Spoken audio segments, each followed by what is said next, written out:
مرزا جیلمی کو میں نے چیلنج کیا تھا کہ 2 دعوے تم نے کیے ہیں، قیامت کی صبح تک مرزا جیلمی کو چیلنج ہے۔ ایک تو دعویٰ یہ تھا کہ وہ جن سلیمان علیہ السلام کا صحابی تھا، مرزا جیلمی نے اس کا ثبوت پیش کرنا ہے، قرآن مجید کی کسی آیت سے، رسول اللہ صلی اللہ علیہ وسلم کی کسی حدیث سے ثبوت پیش کرے گا کہ وہ جن سلیمان علیہ السلام کا صحابی تھا۔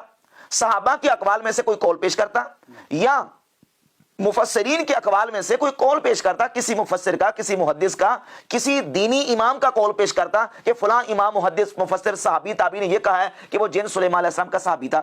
مرزا جیلمی ثبوت پیش نہیں کر سکا، اور اصول دین کا یہ ہے، امام بخاری رحمۃ اللہ علیہ نے صحیح بخاری میں باب قائم کیا ہے کہ دلیل مدعی نے دینی ہوتی ہے، اور جامع ترمذی میں 1341 نمبر اور السنن الکبری للبیہقی میں اور دیگر حدیث کی کتابوں کے اندر حدیث ہے، رسول اللہ صلی اللہ علیہ وآلہ وسلم نے فرمایا البینۃ علی المدعی والیمین علی المدعی علیہ، دلیل مدعی نے دینی ہوتی ہے اور مدعا علیہ پر صرف قسم ہوتی ہے، دلیل دینا مدعی کا کام ہے۔ مرزا جیلمی نے دعویٰ کیا تھا کہ وہ جن سلیمان علیہ السلام کا صحابی ہے۔ اب جب میں نے چیلنج کیا کہ اس پر ثبوت پیش کرو، دلیل پیش کرو، تو مرزا نے کس انداز سے جواب دیا، اور پھر جو اس نے زبان استعمال کیا، جس طرح کے ہلکے الفاظ میرے لیے استعمال کیے، مرزا جیلمی نے لعنتیں تک کی ہیں، ان لعنتوں کا جواب تو میں نہیں دوں گا اور ان ہلکے الفاظ کا جواب بھی نہیں دوں گا، لیکن اللہ کے فضل و کرم سے ہم دلائل کے ساتھ بات کرتے ہیں اور دلائل کے ساتھ جواب دیتے ہیں، اور اللہ کے فضل و کرم سے میں نے دلائل اس مسئلے پر پیش کیے ہیں کہ مرزا جیلمی اپنے اس دعوے میں بالکل جھوٹا ہے، مرزا جیلمی کے پاس کوئی دلیل نہیں ہے۔ اب الٹا جواب کیا دے رہا ہے کہ دلیل انہوں نے پیش کرنی ہے، دلیل ہم نے پیش کرنی ہے، دعویٰ تم کرو اور دلیل ہم پیش کریں۔ البینۃ علی المدعی، جو دعویٰ کرتا ہے وہ دلیل پیش کرتا ہے، دعویٰ تم نے کیا اور دلیل میں دوں، دلیل پیش کرو۔ اب آج آ کے جو استدلال کیا ہے، وہ استدلال یہ کیا ہے کہ وہ عفریت جن چونکہ سلیمان علیہ السلام کے دربار میں موجود تھا تو اس لیے وہ سلیمان علیہ السلام کا صحابی ہوا۔ اس آیت کے اندر جو اگلے کلمات ہیں، قال عفریت من الجن ان آتیک بہ قبل ان تقوم من مقامک وانی علیہ لقوی امین۔ اب ان آیات کا ترجمہ کرتے ہوئے مرزا جیلمی نے ڈنڈی ماری ہے۔ ڈنڈی کیا ماری ہے؟ وانی علیہ لقوی امین کا ترجمہ مطلق اس نے کر دیا کہ میں قوی اور امین ہوں، حالانکہ اس میں علیہ کا ترجمہ چھوڑ گیا۔ علیہ میں ہی ضمیر وہ راجع ہے عرش کی طرف، معنی یہ ہے کہ اس جن نے یہ کہا تھا کہ میں اس ملکہ بلقیس کے تخت کو لانے میں طاقت رکھتا ہوں، علیہ میں اس تخت پر قادر ہوں، طاقت رکھتا ہوں، علیہ لقوی امین، طاقت بھی رکھتا ہوں اور امین ہوں، یعنی اس میں کوئی خیانت نہیں کروں گا۔ سورۃ الانبیاء کی آیت نمبر 82 میں اللہ رب العزت نے واضح طور پر ارشاد فرمایا وَمِنَ الشَّيَاطِينِ مَن يَغُوصُونَ لَهُ وَيَعْمَلُونَ عَمَلًا دُونَ ذَلِكَ، شیاطین میں سے وہ تھے کہ جو سلیمان علیہ السلام کے لیے سمندروں میں گوتے لگاتے تھے، وَيَعْمَلُونَ عَمَلًا دُونَ ذَلِكَ، اور دوسرے اس کے علاوہ دوسرے کام کرتے تھے۔ کون کرتے تھے؟ شیاطین کرتے تھے۔ سلیمان علیہ السلام ان سے کام کرواتے تھے، ان سے کام لیتے تھے۔ اللہ رب العزت نے سلیمان علیہ السلام کے ماتحت کر دیا تھا ان کو۔ اور اسی طرح سورہ صاد کی آیت نمبر 37 میں اللہ رب العزت فرماتا ہے وَالشَّيَاطِينَ كُلَّ بَنَّاءٍ وَغَوَّاصٍ، اور شیاطین یعنی جنوں میں سے شیاطین جو تھے وہ کیا کرتے تھے؟ وہ عمارتیں بنانے والے اور غوطہ زنی کرنے والے، سمندروں میں غوطے لگاتے تھے۔ یہ سارے کے سارے شیاطین جو ہیں وہ اللہ تعالیٰ نے سلیمان علیہ السلام کے لیے مسخر کر دیے تھے، اور وہ سلیمان علیہ السلام کے کام کرتے تھے۔ سلیمان علیہ السلام کے دربار میں تو وہ شیاطین اور وہ جنات اور سرکش و شریر جنات بھی ہوتے تھے جن سے سلیمان علیہ السلام کام لیتے تھے۔ یہی وجہ ہے کہ سلیمان علیہ السلام نے اپنے دربار میں اعلان کیا، سورۃ النمل میں ہے یا ایھا الملأ ایکم یاتینی بعرشھا، کہ اے گروہ، اے میرے درباریوں، کون تم میں سے ملکہ بلقیس کا تخت میرے پاس لے کے آئے گا؟ تو پھر انہی درباریوں میں سے عفریت جن نے کہا قال عفریت من الجن انا آتیک بہ قبل ان تقوم من مقامک وانی علیہ لقوی امین۔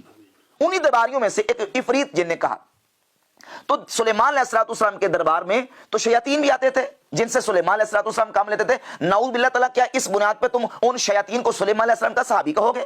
سورہ یوسف کی آیت نمبر 39 میں اللہ رب العزت نے جناب یوسف علیہ السلام کا قول ذکر کیا۔ یوسف علیہ السلام نے جیل کے ساتھیوں سے کہا یا صاحب السجن، اے جیل کے ساتھیوں، کیا متفرق الہ اور خدا بہتر ہیں یا ایک اللہ واحد قہار؟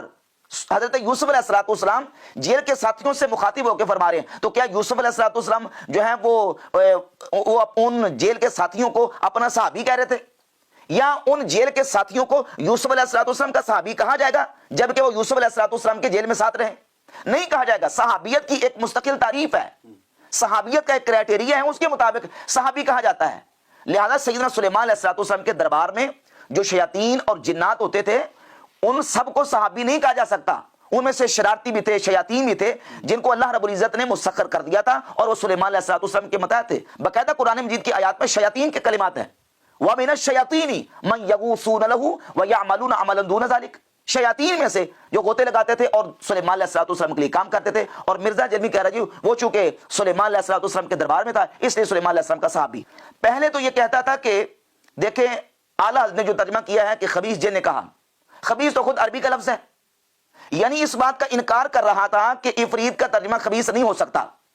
جب میں نے اس کو ثبوت پیش کیا اور صحیح بخاری کی 3423 نمبر حدیث کا ریفرنس پیش کیا کہ رسول اللہ صلی اللہ علیہ وآلہ وسلم نے خود فرمایا ان عفریتا من الجن تفلت البارحۃ لیقطع علی صلاتی، حضور خود فرماتے ہیں کہ ایک عفریت جن شام کے وقت میرے پاس آیا تاکہ میری نماز توڑوا دے۔ تو اب کہتا جی کہ ہاں عفریت کا معنی خبیث ہے، خبیث ہے، لیکن یہ ہے کہ ایک جگہ پہ معنی اور ہوتا ہے دوسری جگہ پہ معنی اور ہوتا ہے۔ پہلے تو تم نے انکار کیا تھا، پہلے تو تم عفریت کا معنی خبیث ماننے کے لیے تیار نہیں تھے، اب تم نے کیسے کہہ دیا کہ ہاں خبیث بھی ہوتا ہے؟ اب ہوتا ہے تو پھر ظاہر قرآن مجید کی آیت کی جب ہم تفسیر کریں گے تو اس آیت کے اندر جو لفظ استعمال ہوا، کلمہ استعمال ہوا، اس کا معنی کہاں سے لیں گے؟ خود سوچیں آپ کہاں سے معنی لیں گے؟ قرآن مجید کی تفسیر یا تو تفسیر بالقرآن ہوگی، قرآن مجید کی ایک آیت کے اندر کوئی کلمہ استعمال ہوا، اسی طرح کا کلمہ کسی اور جگہ پہ استعمال ہوا تو معنی کے اعتبار سے دیکھیں گے کہ معنی ایک ہی دونوں جگہ پہ استعمال ہوا تو ایک آیت کے ذریعے سے دوسری آیت کا ترجمہ کریں گے، ایک آیت کے ذریعے سے دوسرے مقام کا ترجمہ کیا جائے گا، تفسیر بالقرآن۔ یا پھر یہ ہے کہ حدیث کے اندر وہ الفاظ استعمال ہوئے تو اس کا معنی دیکھا جائے گا۔ پورے قرآن میں الحمد سے لے کر بناس تک ایک مقام پہ عفریت کا کلمہ استعمال ہوا اور وہ سورۃ النمل کی آیت 39 ہے۔ قرآن میں تو صرف ایک جگہ پہ استعمال ہوا۔ اب ہم حدیث کی طرف آتے ہیں۔ صحیح بخاری کی 3423 نمبر حدیث میں اور السنن الکبریٰ امام بہقی کی کتاب 10726 نمبر حدیث ہے، اس میں بھی عفریت کا کلمہ استعمال ہوا۔ اب دو حدیثوں سے میں نے بتایا کہ ان دونوں حدیث کے اندر عفریت کا معنی خبیث سرکش ہے، تو قرآن کی آیت کی تفسیر ہم حدیث سے کر رہے ہیں، یہاں معنی خبیث اور سرکش ہے۔ اور پھر حدیث کے بعد جب ہم صحابہ کے اقوال دیکھتے ہیں، سیدنا عبداللہ ابن عباس رضی اللہ تعالی عنہما سے اس آیت کی تفسیر بیان کی تو اس آیت کی تفسیر سیدنا عبداللہ ابن عباس فرماتے ہیں عفریت کا معنی داہیہ۔ اور صحابہ کے بعد تابعین کی تفسیر ہم دیکھتے ہیں، امام مجاہد تابعی سے امام ابن جریر طبری تفسیر اپنی کتاب میں ذکر کرتے ہیں، سیدنا مجاہد تابعی جو کہ عبداللہ بن عمر کے شاگرد، حضرت عبداللہ بن عباس کے شاگرد، وہ کہتے ہیں مارد من الجن، جنوں میں سے سرکش، مارد کہتے ہیں سرکش کو، اور مارد اس جن کو کہتے ہیں۔ لغت کی کتابیں اٹھا کر دیکھ لیں، الطاغیہ، الطاغیہ تو من یجاوز بالطغیانہ الحد، جو اپنی سرکشی میں حد سے گزر جائے اس کو مارد کہتے ہیں۔ اور قرآن مجید میں سورہ صافات کی آیت نمبر 7 میں یہ شیطان کی صفت وارد ہوئی۔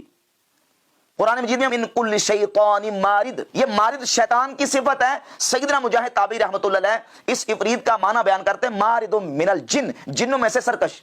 اور تین کتابوں کے حوالے میں آپ کے سامنے پیش کرنے لگا ہوں۔ امام ابن عبد البر اندلسی کی کتاب التمہید لما فی المعطی من المعانی والاسانید ایک کتاب، امام جلال الدین السیوطی علیہ الرحمہ کی کتاب لقط المرجان فی احکام الجان دوسری کتاب، اور تیسری کتاب علامہ شبلی کی، یہ بھی ایک پرانے عالم گزرے ہیں، ان کی کتاب ہے احکام المرجان فی احکام الجان۔ تین کتابوں کے اندر لکھا کہ عفریت کس کو کہتے ہیں۔ یہ عفریت جن کی ایک قسم ہے، اور جو جنات ہوتے ہیں ان کی انواع اور اقسام ہیں۔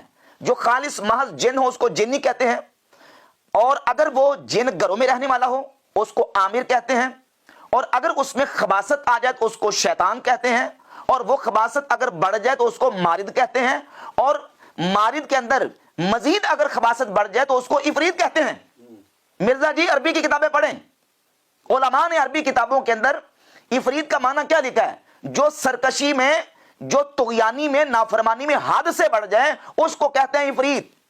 اور یہی وجہ کہ صحیح بخاری کی 3423 نمبر حدیث اور السنن الکبریٰ للبہقی میں 10726 نمبر حدیث کے اندر باقاعدہ طور پہ یہ موجود ہے کہ وہ عفریت جن تھا جو رسول اللہ صلی اللہ علیہ وسلم کی بارگاہ اقدس میں آیا اور حضور کی نماز پڑھوانا چاہتا تھا، اور سنن الکبریٰ بہقی کی حدیث کے مطابق وہ نبی پاک علیہ الصلوۃ والسلام کے قریب ہوتا جا رہا تھا، تو نبی علیہ الصلوۃ والسلام نے کلمات پڑھے تو اللہ نے اس کو اوندا الٹا کر دیا اور اس کے شعلے کو بجھا دیا۔ قرآن کی تفسیر حدیث مصطفیٰ سے, صحابی کے قول سے, تابعین کے اقوال سے. یہ تو امام مجاہد تابعی کا قول ہے. اس کے علاوہ امام حسن بصری رحمۃ اللہ تعالی سے امام ابو حیان الاندلسی المتوفی 745 ہجری اپنی کتاب تفسیر البحر المحیط میں اسی آیت کی تفسیر میں لے کے آئے. امام حسن بصری فرماتے ہیں یہ عفریت جن کان کافرا لیکنہ مسخرا والعفریت لا یکون الا کافرا. کہتے ہیں یہ عفریت جن کافر تھا. مرزا کہتا دلیل آپ دیں, مدعی تم ہو دلیل ہم دیں. مدعی تم ہو کہ وہ عفریت جن صحابی تھا, ثبوت پیش کرو, دلیل پیش کرو. اور اگر ثبوت نہیں ہے تو ہم تو پیش کر رہے ہیں, ہم تو حدیث بیان کر رہے ہیں, صحابہ کے اقوال بیان کر رہے ہیں, تابعین کے اقوال بیان کر رہے ہیں. امام حسن بصری فرماتے ہیں کانا کافرن, تفسیر البحر المحیط, وہ کافر تھا, سلیمان علیہ السلام کے ہاتھوں مسخر تھا.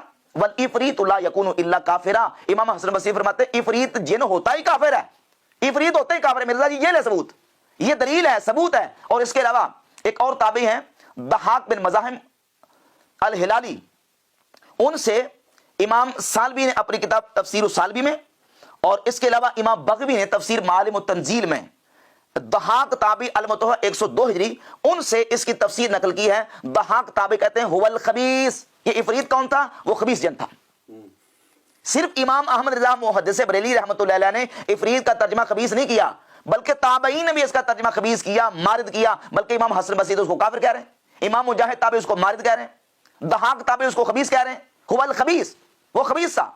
اور اس کے علاوہ امام فخر الدین رازی علیہ رحمہ تفسیر الکبیر کے اندر اسی آیت کی تفسیر میں وہ فرماتے ہیں کہ یہ خبیث تھا.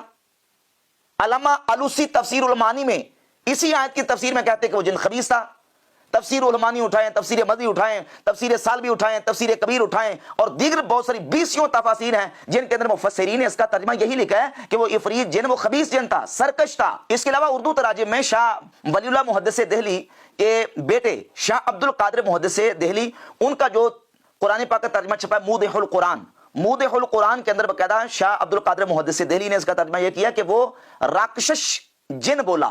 راکشش کا معنی ہے نافرمان, سرکشی کرنے والا. کہتا ہے اردو تراجم میں صرف خبیث ترجمہ جو وہ احمد بریلوی صاحب نے کیا ہے, جبکہ شاہ ولی اللہ محدث دہلی ان کے بیٹے شاہ عبد القادر صاحب نے بھی اس کا ترجمہ یہی کیا ہے, راکشش. اور راکشش کا معنی کیا ہے؟ راکشش کا معنی ہے نافرمان, طاغی, اور نافرمانی میں جو وہ بڑھنے والا اس کو راکشش کہا جاتا ہے. تو یہ مفسرین کے باقاعدہ حوالہ جات موجود ہیں.